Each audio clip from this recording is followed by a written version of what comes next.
757 Saturday Sports Talk with Matt Hatfield on ESPN Radio 94.1. That's right, and not just yours truly, Matt Hatfield here. We got Richie Somerville on the other side of the glass, and the man, the myth, the legend, the coach, Ed Young, my cohort, often from years past on Saturday High School Sports Talk. Now it's 757 Saturday Sports Talk on ESPN Radio 94.1. He's gone back to school. He's not too crazy about having gone back to school, but you are back to school, and it is what it is, isn't it? Man, we spent 2 days at school already, and I'll tell you what, I felt like I spent 2 months. That I can't left be that like bad. 5, 6 o'clock each day. There's a lot of new stuff that we have to put on our agenda in teaching these youngsters this year. It is very, very different, and it's a lot of new stuff. I bet you've used more gloves and sanitizer and all those things than you had in the last 10 years combined, haven't you? I didn't touch nothing. I hardly talked to anybody. Well, you know me. I cannot not talk to anybody. I had to talk to people here and there. True. They are discouraging gatherings. Yep. We got a whole nother week of meetings coming up. Well, guess who else you're going to get to talk to? He's the head football coach for a long time, good friend of the Atlantic Shore Seahawks. And you can follow him on Twitter, too, by the way. He's up there on Twitter. Yeah, he is. Ed's not, but this guy is, and that's at Coach Wayne Lance. We say hello to the head man of the Seahawks, Wayne Lance, here on ESPN Radio 94.1. Coach, how's life treating you here at the end of August? It's been a roller coaster, a lot of ups and downs. Sometimes I'm afraid to turn on the television, but it's all good, and we're rolling. So how are you guys? We're doing all right. Ed's a little cranky about school restarting, but that's nothing new. A little nervous. And I guess I want to start off with you. I know it's a tough week for you here. You lost a really good friend and a mentor in a lot of ways, Dennis Peters. I know you're up there at the funeral this weekend there in Lynchburg. Just speak on what he meant to you and kind of just his, impact on people up that way.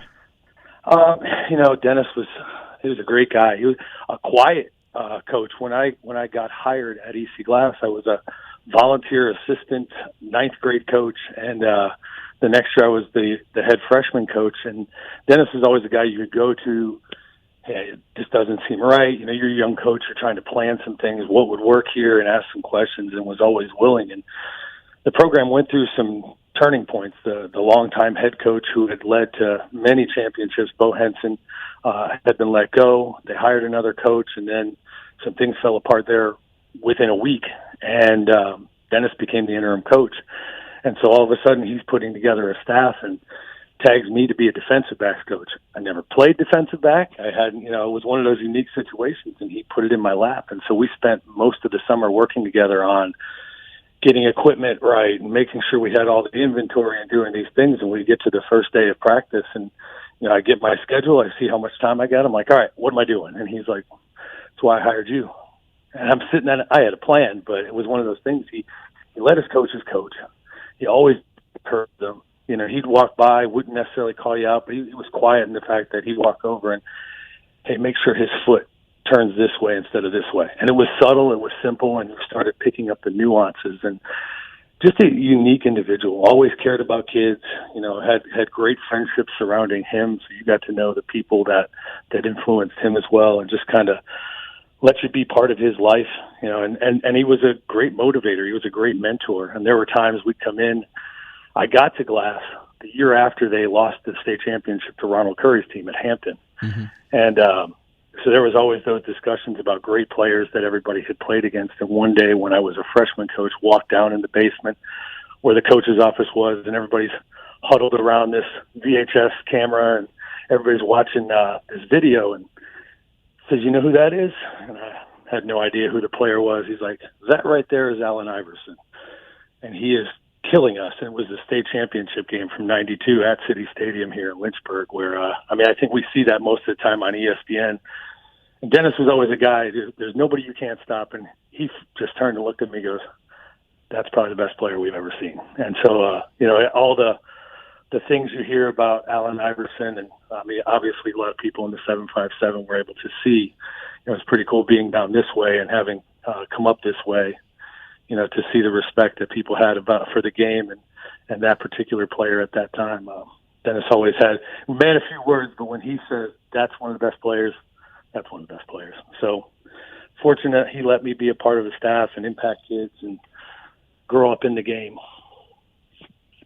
Hey, Wayne, Ed Young here. Hey, I know this is tough for you in terms of having to see a mentor who's now no longer among us. How many years you've been coaching altogether? This will be my 25th season. 20. So okay, you've seen a lot. Who are a couple other guys, people that have really influenced you in your coaching, and maybe not so much just on the field, but off the field too? Because I know a lot of times in coaching, we always talk about guys that taught us this skill, this drill, this offense. But anybody that really affected you off the field too? As far as the coaches go, I was blessed that when I was here, I had a few guys like Bo Henson and Dennis Peters and Tony Francis, who was he's an administrator now, but at the time was our defensive coordinator before I came the defensive coordinator. And that kind of goes back to Dennis. Here I am as a newly married. I've been married 2 years, and I'm a young assistant. He's just doing everything he can to help me. And I'm 27 years old, and I'm a defensive coordinator at what would be considered a 5A school. And so that was a tight group then. And then the next year after I left Glass, I go over to what was Lynchburg Christian Academy, which is now Liberty Christian Academy. And here's a guy like Frank Rocco, who is the head coach and AD at LCA now. Frank was the offensive coordinator at Liberty and would just come on in, whatever you need, open the doors constantly. Just a lot of people like that who were not necessarily nice, but just generous. To me, as a young person, I had a youth pastor who just poured into me and just taught me to love other people. And so a lot of my coaching decisions are based on, things that Sean Stockdale taught me, just about how to treat others. And, you kind of figure and tweak and mentor as you go along, because I was only an assistant for 5 years before I've been a head coach, and I've been a head coach for 20 now. So I was a young pup, all of a sudden being handed the reins to a program. And so, there are various people collegiately. Walt Harris, who was the coach at the University of Pittsburgh, I would take kids up from EC Glass, and we'd go up for a 3 or 4 day camp. And Walt would just let you have free reign of his film or anything like that. And he'd come down with the coaches every night during the camp. And what do you guys want to know? Here's some offense, here's some defense. And he had an assistant, J.D. Brookhart, who ended up being the coach at Colorado State. And J.D. kind of took me under his wing and said, here's how we're going to run camp. You're going to help me run the receivers. This is what we're going to do. And I'll bring a few guys out. Well, the next day I'm standing at practice, and Larry Fitzgerald's on one side and Antonio Bryant's on the other. And one of our campers is Santonio Holmes. And so, it's surreal, yet at the same point in time, here's this little young coach who's just kind of standing in there. And these guys are like, man, he keeps showing up. We like this. Let's give him some stuff to do. So not necessarily one person, just kind of many, many little pieces in the puzzle that kind of make up the whole thing. We're talking with Wayne Lance. He's the head football coach of the Next Shores Seahawks. Our guest here on 757 Saturday Sports Talk. It's ESPN Radio 94.1, Ed. Hey, Wayne, one more question I want to throw at you. Now, I'm going to flip it. I'm a veteran coach. You're a veteran coach. You talked there about some guys that shaped you from the past and some things you do now. So now let's put you on that other end. What would you tell a couple things to the younger coaches stepping into the business? And, of course, we're under very different circumstances right now, which probably skews a lot of things. But what kind of advice would you give to some youngsters right now? Love people. I think that's the simplest summary I can put into it, because nobody's going to remember me for how many games I won or what the score was when we played Isle of Wight Academy last year. When I'm done, I tend to think that I'm going to be measured by the lives I've impacted, and then what are those lives going to go do? What is the trickle down effect?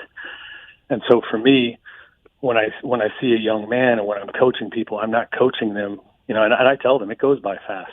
Any player who's ever played for me, these 4 years or whatever time you have left goes by in the blink of an eye. I was blessed to coach my son last year, and now I'm like, man, I miss some of those aspects, and there's some I don't miss.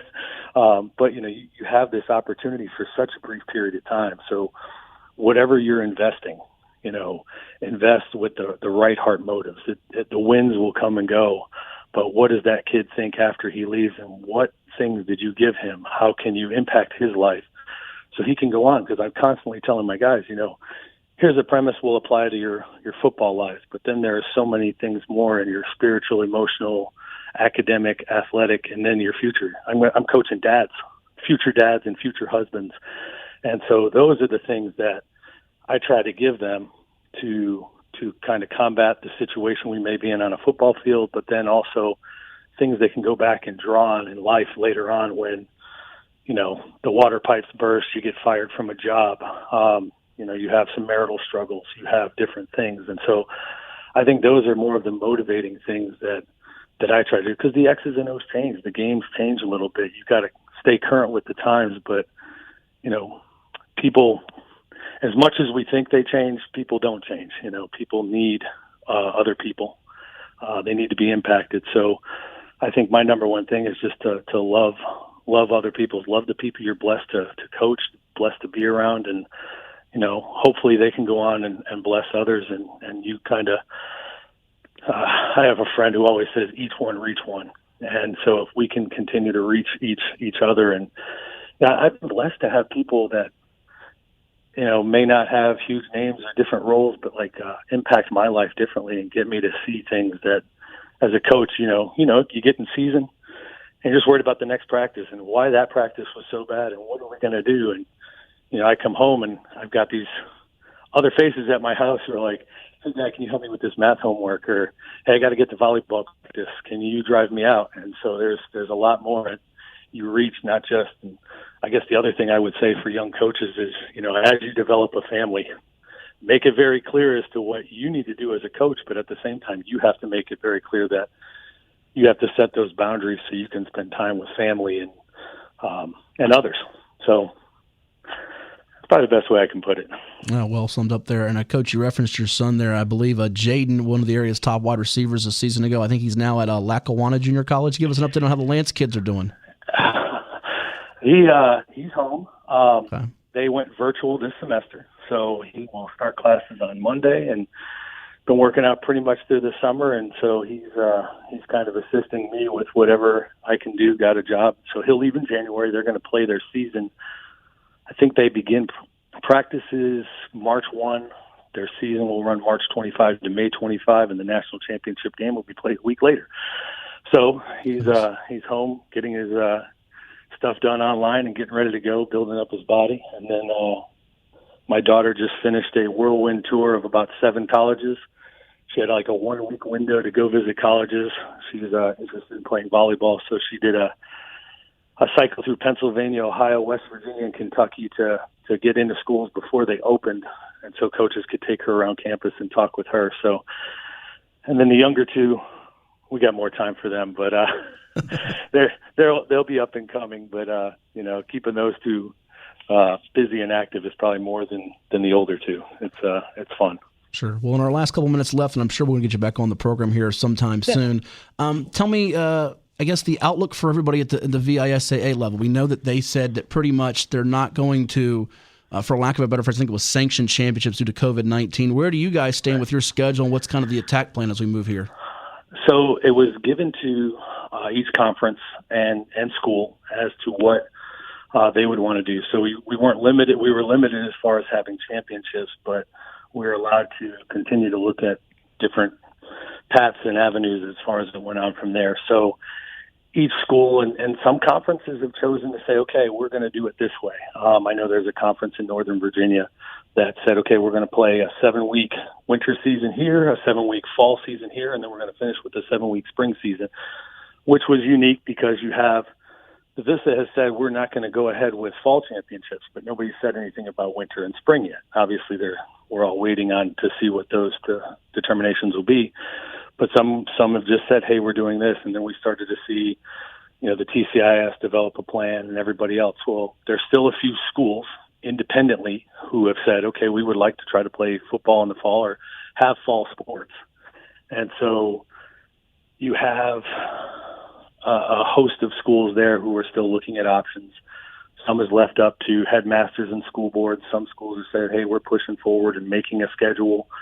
So in some ways it seems like there's still a lot up in the air, but I would think that within the next 2 or 3 weeks, as people get back into school and as people are comfortable with whatever environments they have, that they can begin to make more finite decisions.